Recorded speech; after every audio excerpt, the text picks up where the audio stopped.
Hey everyone, and welcome back to Warship Dits. In this video we're talking about the KMS Tirpitz, a formidable battleship of the German Kriegsmarine. Missioned on February 25th, 1941, the Tirpitz was the second and final Bismarck-class battleship constructed by Nazi Germany. Named after Grand Admiral Alfred von Tirpitz, a prominent figure in German naval history. The ship represented a strategic response to the increasing naval power of the Allied forces. Tirpitz's primary mission was to threaten Allied shipping lanes and force the British Royal Navy to spread its resources thin. The battleship underwent an extensive period of sea trials and modifications before being declared fully operational. Its sheer size and powerful armament and advanced technology marked it as a formidable opponent on the high seas. The Tirpitz was a behemoth of the seas, measuring 823 feet in length and weighing over 42,000 tons. Its armour ranging from 100 to 320mm in thickness provided substantial protection against enemy fire. It is armed with 8 38cm SKB-34 naval guns and 4 twin turrets. This meant that the battleship possessed immense firepower. One of the most distinctive features of the Tirpitz was its ability to launch a formidable force of aircraft with onboard facilities for reconnaissance and offensive missions. This capability extended the ship's reach and effectiveness across the vast oceanic expanse. She had a double-ended catapult for launching the planes, and she carried 4 Arado AR-196 float planes with a maximum speed of 332 km an hour, a range of 1,080 km, and they were armed with one 7.92, two 20mm cannons, and carried 2 50kg bombs. Additionally, Tirpitz was also equipped with advanced radar systems and anti-aircraft artillery, showcasing Germany's commitment to technological innovation in naval warfare. These features made it highly sophisticated and a versatile vessel, capable of engaging enemy ships, submarines, and aircraft. Tirpitz's most renowned and controversial actions occurred in Norwegian waters, where it posed a constant threat to Allied shipping. One of his early engagements was the Battle of the Barents Sea, December 31st, 1942.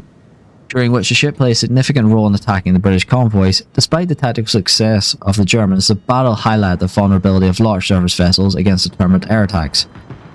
The most famous episode in Tirpitz's history was his involvement in Operation Source, an attempt by British midget submarines to disable the battleship in 1943.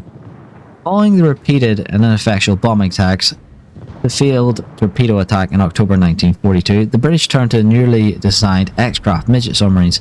Planned attack Operation Source included attacks on Tirpitz, Scharnhorst, and Lutzwil. The X-craft were towed by large submarines to their destinations, where they could slip under anti-torpedo nets, and each dropped 2 powerful 2-ton mines onto the seabed under the target. 10 vessels were assigned to the operation, scheduled for the 20th to the 25th of September 1943. Only 8 of them reached the Kjolfjord in Norway for the attack, which began early on the 22nd of September. 3 of the vessels, X5, X6 and X7, successfully breached Tirpitz's defences. 2 of them, which X6 and X7 managed to lay their mines. X5 detected 200 metres from the nets and sunk by a combination of gunfire and depth charges. The mines damaged the ship extensively. The first exploded abreast of the turret Caesar, and the second detonated 45 to 55 metres away off the port bar. Fuel oil tank was ruptured. Shell plating was torn and a large indentation was formed in the bottom of the ship, and the bulkheads in the double bottom buckled. Some 1,430 tons of water flooded the ship's fuel tanks, and void spaces in the double bottom of the port side, which caused a list of 1 to 2 degrees, which was balanced by counter-floating the starboard side. Turret Dora was thrown from its bearings and could not be rotated. This was particularly significant as there was no heavy lift cranes in Norway powerful enough to lift the turret and place it back in place. The ship's 2 Arado AR-196 float planes were completely destroyed. Repairs were conducted by the repair ship Neumark, and historians William Gasak and Robert Dillon remarked that the successful repair effort was one of the most notable feats in naval engineering in the Second World War. Although the mission did not achieve complete success, it forced Tirpitz to relocate into different fjords, limiting operational capabilities. Operation Tungsten, a major airstrike involving fleet carriers Victorious and Furious and the escort carriers Emperor, Fencer, Pursuer and Searcher, was set for the 4th of April 1944, but was rescheduled a day earlier when the Enigma code was decrypted and revealed that Tirpitz was to depart at 5:29 on the 3rd of April for sea trials. The attack consisted of 40 Barracuda dive bombers carrying 500-pound bombs, 600-pound bombs and 1,600-pound armor-piercing bombs. and 40 escorting fighters in 2 waves. Scoring 15 direct hits and 2 near misses, the aircraft achieved surprise, and only 1 was lost in the first wave. It took 12 to 14 minutes for all Tirpitz anti-aircraft batteries to get fully manned. The first wave struck at 05:29 as tugs were prepared to assist Tirpitz out of remooring. The second wave arrived over the target an hour later, shortly after 06:30. Despite the alertness of the German anti-aircraft gunners, only 1 other bomber was shot down.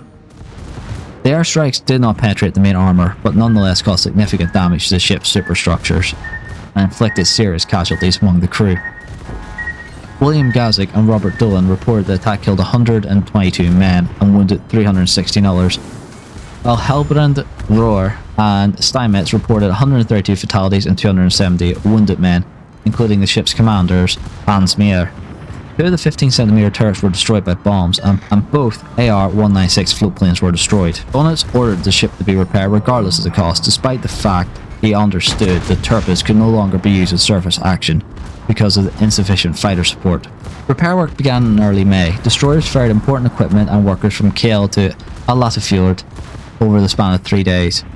The 2nd of June, the ship was again able to go under its own steam, and by the end of the month, gunnery trials were possible. During the repair process, the 15cm guns were modified to allow their use against aircraft, and specially fused 38cm shells for anti-aircraft capabilities were supplied. Operations Planet, Brawn, Tigerclaw, Mascot and Goodwood. A series of carrier strikes was planned over the next 3 months, but bad weather forced their cancellation. A repeat of Operation Tungsten, codenamed Operation Planet, was scheduled for the 24th of April. Operation Brawn, which was supposed to have been carried out by 27 bombers and 36 fighters from HMS Victorious and Furious, was to have taken place on May 15th, and Operation Tigerclaw was intended for the 28th of May. Formidable and Furious were joined by Infatigable for Operation Mascot, which was carried out in bad weather on July 17th by 62 bombers and 30 fighters.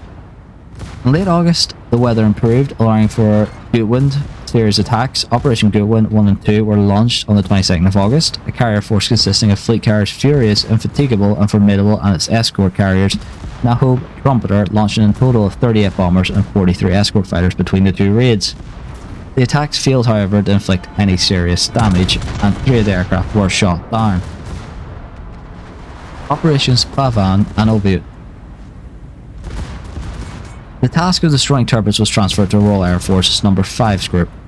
The result of the ineffectiveness of most of the airstrikes launched by the Fleet Air Arm at the mid-1944. The RAF used Lancaster bombers to carry 6 short-ton tallboy bombs and penetrate the ship's heavy armour. The first attack, Operation Arvan, took place on the 15th September 1944, operating from a forward base in Yakutik in Russia. 23 Lancasters, 17 carrying tallboy bombs and 6 carrying 12 JWM mines, scored a single hit on the ship's bow. The tallboy penetrated the ship and exited the keel, and exploded in the bottom of the fjord. The bow was flooded with 800 to 1,000 tons of water, causing a serious increase in trim forward. The ship was rendered unseaworthy and was limited to 8 to 10 knots. Concussive shock caused severe damage to the fire control system. The damage persuaded the naval command to repair the ship, for only use as a floating gun battery. During Operation Oviut, as in Operation Paravank, No. 9 Squadron and No. 617 Squadron carried out an attack together, which resulted in only a near miss, partially the result of the bad weather over the target. The underwater explosion damaged the port rudders and caused minor flooding due to the fact it damaged the shafts as well. In November 1944, the battleship faced its demise in Operation Catechism, a massive aerial assault by the RAF using tallboy bombs. A force of 32 Lancasters from No. 9 and 617 squadrons dropped 29 tallboys on the ship, landing 2 direct hits and 1 near miss. Several other bombs landed within the anti-torpedo net barrier, causing significant cratering of the seabed. This removed much of the sandbank that had been constructed to prevent the ship from capsizing. 1 bomb penetrated the ship's deck between the turrets Anton and Bruno and failed to explode.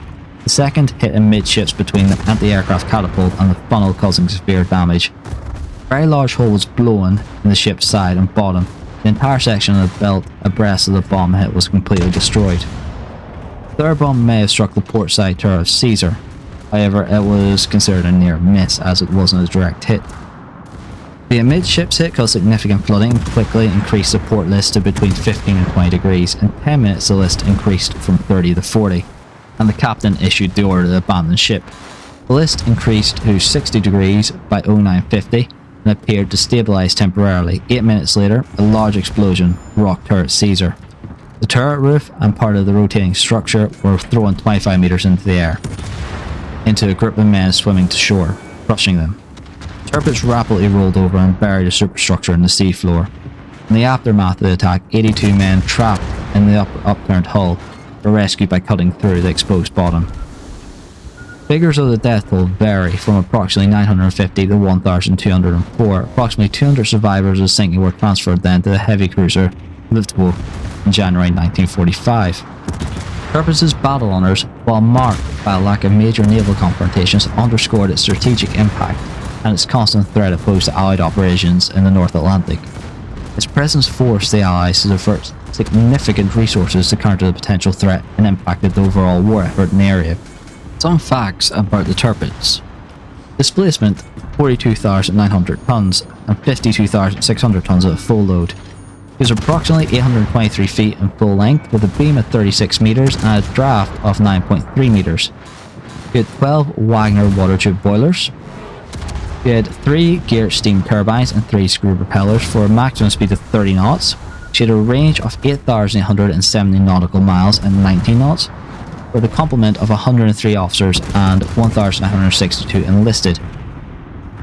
As built, she carried 8 times 38 cm SKC-34 guns and 4 times dual mounts, 12 times 15 cm 5.9 inch guns and 6 times dual mounts, 16 times 10.5 cm SKC-33 guns and 8 times dual mounts, 16 times 37 SKC-30 anti-aircraft guns and 8 times dual mounts, and 12 2 cm flak 30s and single mounts. There was a later modified that carried 58 times 2 cm flak 30s and also added 8 times 53.3 cm torpedo tubes.